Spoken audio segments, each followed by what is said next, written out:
नमस्कार, जय भीम जय शिवराय मित्रांनो. संदीप कांबळे ऑफिशियल या यूट्यूब चॅनलमध्ये आपलं मनापासून स्वागत. शिक्षक भरती व शैक्षणिक घडामोडीच्या अधिकृत आणि अद्ययावत माहितीसाठी चॅनलला अद्याप सबस्क्राईब केलं नसेल तर तात्काळ सबस्क्राईब करा, जेणेकरून कुठलाही उमेदवार या शिक्षक भरतीच्या अपडेटपासून वंचित राहणार नाही. आता हा व्हिडिओ अतिशय महत्त्वाचा आहे. ज्यांनी कोणी प्राधान्यक्रम जनरेट केले असतील त्यांच्यासाठी आणि जो कोणी जनरेट केलेला नाही अगदी त्यांच्यासाठी सुद्धा. काल 2-3 दिवसापासून बऱ्याच जसे जाहिराती पब्लिश झाल्या आणि प्राधान्यक्रम सुरू झाले तेव्हापासून अनेकांना मोठ्या प्रमाणामध्ये जी आहे ते अडचणी निर्माण झालेल्या होत्या आणि या अनुषंगाने थोड्या वेळापूर्वी जो आहे तो आपण व्हिडिओसुद्धा टाकलेला होता. मात्र अनेकांना त्याच्यामध्ये तांत्रिक अडचणी आल्या किंवा त्याचा आवाज जो आहे तो व्हिडिओचा तो येत नसल्या कारणाने बाहेर जात असताना थोडंसं थांबून जे आहे तो व्हिडिओ मी पुन्हा एकदा टाकतो, जारी करतो आहे.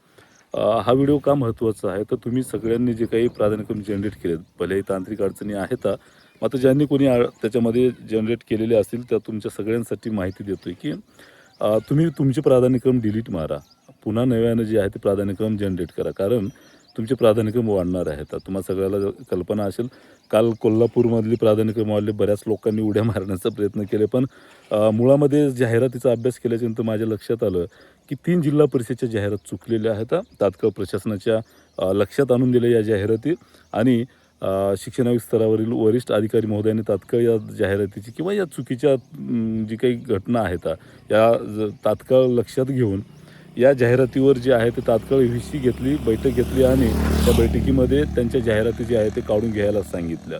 मग या काढून घेतल्याच्या दरम्यान तुमच्या सगळ्यांनी जे काही प्राधान्यक्रम जनरेट केले तर तुम्हाला त्या जाहिराती आलेल्या नाहीत.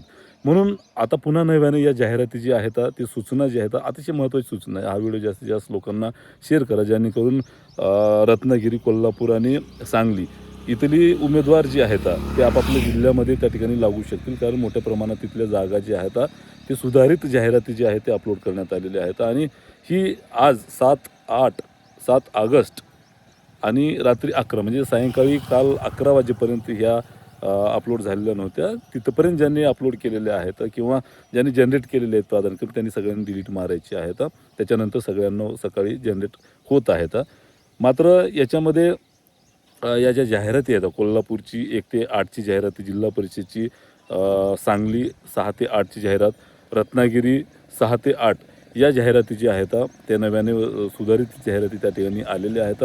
त्या तुमच्यासाठी अतिशय महत्त्वाच्या आहेत आणि स्वतःच्या जिल्हा परिषदमध्ये लागण्यासाठी ही जाहिराती अतिशय महत्त्वाची आहे. त्यामुळं अनेकांच्या मनामध्ये भीती आहे की सर आम्ही अगोदरचे जनरेट केलेले जाहिराती मग प्राधान्यक्रम आमचे जातील का, मग कशा पद्धतीनं आम्ही पुन्हा नव्यानं जनरेट करायचं. तर तुमच्या मनातली जी कल्पना आहे किंवा काळजी आहे ती तुम्हाला सांगू इच्छितो मित्रांनो की अगोदरच्या जाहिराती तुम्हाला प्राधान्यक्रम अपलोड केलेले होते किंवा प्राधान्यक्रम जनरेट झालेले होते ते कसेही जात नाही, तर त्या पुन्हा डिलीट मारल्या तर ते तर येतीलच, त्याच्यासोबत हे नवीनसुद्धा जाहिराती प्राधान्यक्रम तुम्हाला त्या ठिकाणी येणार आहे. त्यामुळे निश्चिंत राहा आणि नव्याने जे आहेत ते जाहिराती आलेल्या तुम्हाला पुन्हा प्राधान्यक्रम येतील. त्यामुळे सगळ्यांनी डिलीट मारा आणि पुन्हा नव्याने जे आहेत ते जाहिराती आलेल्या प्राधान्यक्रम जनरेट करून घ्या.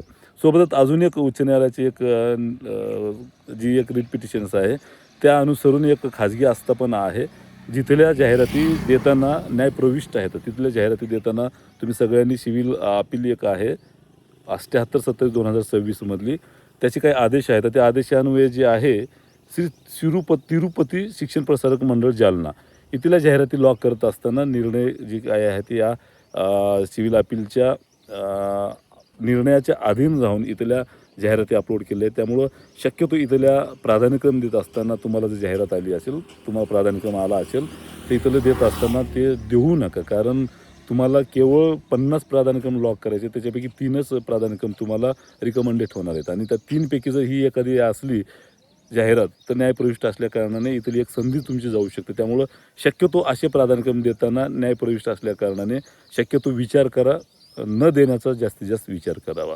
त्यामुळे ही सूचना जी आहे ती अतिशय महत्त्वाची आहे. जास्तीत जास्त उमेदवारांपर्यंत त्या सूचना ज्या आहेत ते शेअर करा, हा व्हिडिओ जास्तीत जास्त शेअर करा आणि हे सगळे प्राधान्यक्रम देत असताना, नोंदवत असताना तुम्हाला काही अडचणी येत असतील, वैयक्तिक तुम्हाला मार्गदर्शन हवं असेल, एवढी मोठी भरती होते, निर्णायक असलेली ह्या प्राधान्यक्रमाने निर्णायक असलेली आपल्या उभ्या आयुष्यातली ही शिक्षक भरती, त्याच्यामध्ये योग्य 1 to 1 तुमचं स्वप्रमाणित अर्ज बघून त्या ठिकाणी शैक्षणिक पात्रता व्यावसायिक कार्यक्रमानुसार जर तुम्हाला वैयक्तिक मार्गदर्शन हवं असेल, काउन्सिलिंग हवी असेल, समुपदेशन कोर्स जो आहे तो महा टीचर संदीप कांबळे या प्ले स्टोअरवर त्या ठिकाणी उपलब्ध आहे. तो ॲप डाउनलोड करा, इन्स्टॉल करा.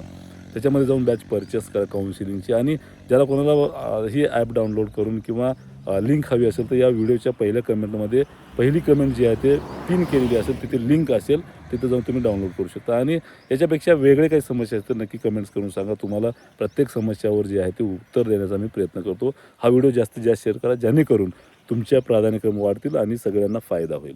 आता या तांत्रिक अडचणी जे आहेत, OTP न येणे किंवा सर्व्हर डाऊन असणे, प्राधान्यक्रम न येणे किंवा बऱ्याच अडचणीत लॉग इन न होणे, या सगळ्या अडचणी दूर करण्याचा प्रयत्न जो आहे तो आपला कायम सुरू आहे. सतत मी शिक्षण आयुक्त कार्यालयातील वरिष्ठ अधिकारी वर्ग यांच्या संपर्कात आहे. त्यामुळे तुमच्या अडचणी ज्या आहेत ते मी माझ्यावर सोडून द्या, कारण तुमचे जोपर्यंत प्राधान्यक्रम लॉक होणार नाहीत त्याच्यानंतर सगळ्यात शेवटी मी माझे प्राधान्यक्रम लॉक करणार आहे. त्यामुळे तुमची प्राधान्यक्रम लॉक होणं मला प्राथमिकता वाटते, गरजेचं वाटते. त्यानंतरच मी करेल. त्यामुळं कोणीही पॅनिक व्हायचं नाही, घाबरून जायचं नाही. कोणाला तांत्रिक अडचणी असतील तर सगळ्यांना तांत्रिक अडचणी येतात. नक्कीच प्रशासनाकडे आपण त्या संदर्भामध्ये 10 ते 15 दिवस मुदतवाढसुद्धा देण्याच्या अनुषंगाने जी आहे ती मागणी केलेली आहे. त्यामुळे निश्चिंत राहा. 1,70,000 उमेदवार या ठिकाणी प्राधान्यक्रम जोपर्यंत लॉक करणार नाहीत तोपर्यंत ही प्राधान्यक्रमाच्या संदर्भातली सुविधा जी आहे ती उपलब्ध होईल. त्यामुळे निश्चिंत राहा, काळजी करू नका. यापेक्षा वेगळे काही प्रश्न असतील नक्की मला कमेंट करा आणि मी त्याची उत्तर देण्याचा प्रयत्न करतो. थांबतो. धन्यवाद. जय भीम, जय शिवराय.